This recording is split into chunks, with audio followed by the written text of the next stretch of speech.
오늘은 6월 17일 시편 76편 1절부터 12절입니다. 1절이에요.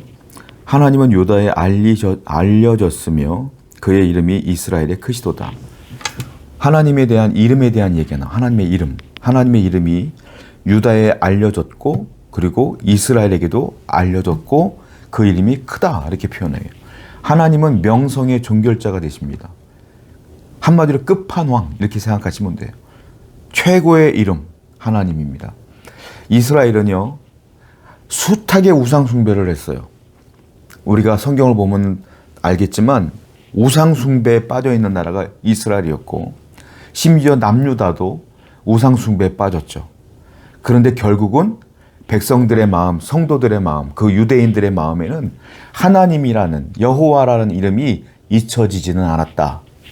끝까지 하나님의 이름이 기억났다라는 거예요. 명성의 종결자예요.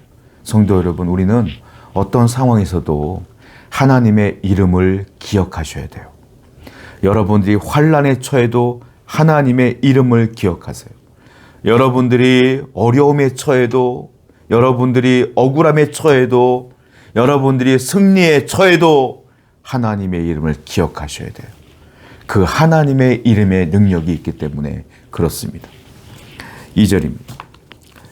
그의 장막은 살렘에 있으며 그의 처소는 시온에 있도다. 거기에는 그가 화살과 방패와 칼과 전쟁을 없이 하셨도다. 이번에는 하나님은 어떤 분이냐라고 말하는데 하나님은 전쟁의 종결자다 이렇게 또 얘기해요. 2절을 보니까 하나님은 시온에 계신다. 시온은 예루살렘을 얘기하는 겁니다. 하나님은 시온에 계시는데 거기에 화살, 방패, 칼, 전쟁을 하나님께서 없앴다. 무기가 다 사라졌고 파괴됐다 이 표현이에요. 예루살렘이라는 곳은요 전쟁에서 승리한 경우가 거의 없습니다.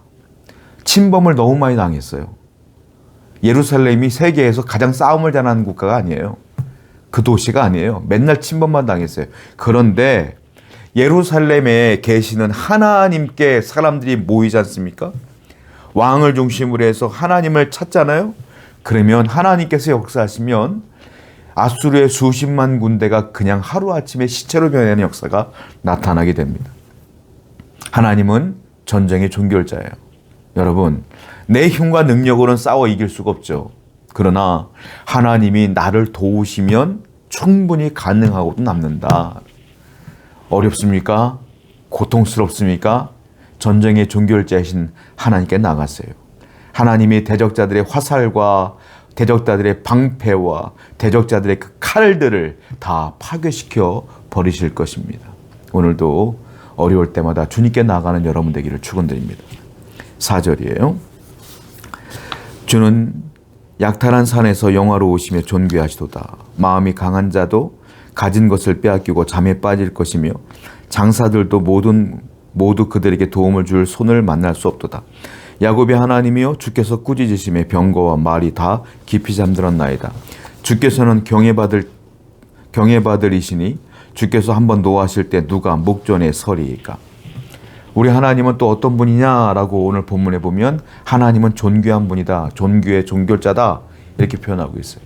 하나님의 존귀하시고 대단하시고 영광스러우시고 놀라운 능력자인 걸 깨달을 때에 어떻게 깨닫느냐가 중요한데 대적자들, 하나님을 무시했던 사람들은 여기 보니까 그들의 병거가 말이 잠들었다 이렇게 표현해요. 누가 여호와의 목전에 설 것이냐 이렇게 표현해요. 무슨 말이에요? 하나님을 대적하는 사람들은 다 패배해요. 패배해서 그제서야 하나님은 대단하군요 라고 깨닫는 거예요. 근데 성도는 달라야 돼요. 성도는 하나님의 은혜를 경험하며 하나님이 나를 사랑하는구나 라는 걸 깨달으면서 하나님의 존귀함을 깨달아야 되는 거예요. 여러분들은 성도입니까? 대적자입니까? 고난을 통하여 하나님을 깨닫는 존재가 아니라 은혜를 통하여 하나님을 깨달으셔야 돼요. 하나님은 존귀한 분입니다. 능력이 있는 분이에요. 오늘도 고난이 아니라 하나님의 은혜로 살아가는 여러분 되기를 축원드립니다. 8절입니다. 주께서 하늘에서 판결을 선포하심에 땅이 두려워 잠잠하였도다. 곧 하나님이 땅의 모든 온유한 자를 구원하시려고 심판하러 일어나신 때로다. 8절과 9절을 보니까 또 하나님은 어떤 분이냐? 심판의 종결자다 이렇게 말하고 있어요. 심판의 최종. 우리나라 법원은 최종 법원이 어디입니까? 대법원이죠. 계속 재판을 진행하다가 대법원의 최종 판결이 나는 거잖아요. 그 역할을 하는 분이 누구냐? 하나님이시다라는 거예요. 최종 판결의 권위자는 하나님이신데 그분은 공의로우신다, 정의로우시다 이런 말이에요. 죄인들은 심판을 주시고 의로운 자들은 하나님께서 일으켜 세워 주신다 이 말이에요. 그러니까 성도는요 항상 공의와 정의와 하나님의 말씀에 서 있어야만 내가 넘어져도 하나님이 세워주시는 거예요. 내가 죄의 길에 서는 순간 하나님이 심판하시고 나는 무너질 수밖에 없는 거예요. 성도는 그러므로 심판의 종결자이신 하나님을 바라보며 어떤 상황에서도 말씀의 정도에서 벗어나지 않으려는 노력을 해야 된다라는 거예요. 오늘도 그러한 믿음으로 살아가는 여러분들에게 축원드립니다. 12절이에요. 그가 고관들의 길을 꺾으시리니 그는 세상의 왕들에게 두려움이시로다. 또 하나님은 어떤 분이냐? 두려움의 종결자다 이렇게 말하고 있어요. 가장 두려운 분이 누구냐? 하나님이다. 세상은요 두려움을 어떻게 느끼냐면 이게 상하체계가 있어요. 상하체계가. 그러니까 제일 밑에 있는 사람은 내 위에 있는 사람을 두려워하고 내 위에 있는 사람은 바로 위에 있는 사람을 두려워해요. 그렇지 않습니까? 바로 위로 넘어가는 거예요. 그런데 가장 인간 세계에서 가장 최종 높은 사람이 누구예요? 왕이죠.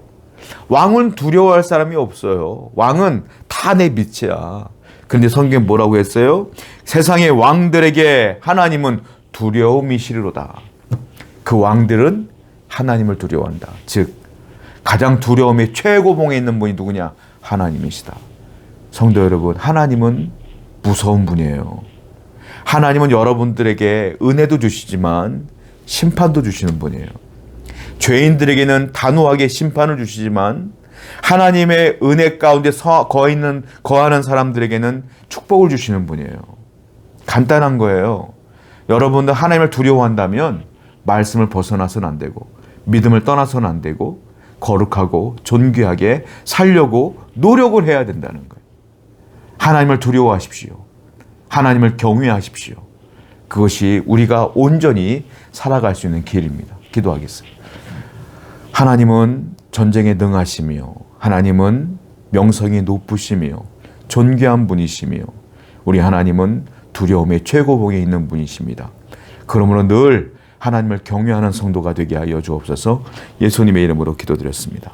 아멘.